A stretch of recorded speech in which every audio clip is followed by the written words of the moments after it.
ইয়া আল্লাহ, আমি জাহান্নামে যেতে চাই না। অন্য যেখানেই রাখেন, জাহান্নামে নয়। আমাকে জাহান্নামে রাখবেন না। আমাদেরকে জাহান্নামের শাস্তি থেকে দূরে রাখুন। অবস্থান করার জন্য এটা বিভৎস একটা জায়গা। আমি এটা এক মুহূর্তের জন্য দেখতে চাই না। আমি সেখানে স্বল্পস্থায়ীভাবে থাকতে চাই না, আর আমি সেখানে দীর্ঘস্থায়ীভাবেও থাকতে চাই না। দোয়াটি মনোযোগ দিয়ে শুনুন।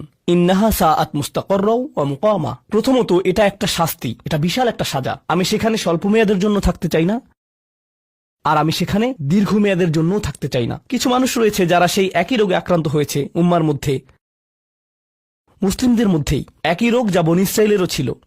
তারা বলেছিল, আল্লাহ আমাদেরকে শাস্তি দিবেন না, ইল্লা আইয়াম মাদুদা, দিলেও কয়েক দিনের জন্য। মুসলিমদের মনোভাবও এমন হয়েছে। তারা বলে, আল্লাহ আমাদের শাস্তি দিবেন, কিন্তু তা তো চিরদিনের জন্য না, তাই না? আমরা মুসলিম, একসময় আমরা ঠিকই বেরিয়ে আসব। ঠিক আছে, ভালো, আমি জাহান্নামে যাব, কিন্তু এটা হবে দীর্ঘ সাপ্তাহিক ছুটির মতো, আর তারপর আমার আর সমস্যা নেই। দেখুন আল্লাহর নৈকট্যপ্রাপ্ত মানুষদের দোয়া। তারা আল্লাহকে বলছেন, ও আল্লাহ, আমি জাহান্নামে যেতে চাই না, স্থায়ীভাবে না, অস্থায়ীভাবেও না। আমি স্বীকার করছি যে অবস্থানের জন্য এটা বিভৎস একটা জায়গা। মুস্তাকররান ওয়া মুকামা, শুধু থামার স্থান হোক অথবা চিরকালীন স্থান হোক, আমি এগুলোর কোনোটাই চাই না। এর অনেক অন্তর্নিহিত অর্থ রয়েছে। আমি আপনাদের শুধু একটির কথা বলছি। দেখুন, আপনি এবং আমি কখনোই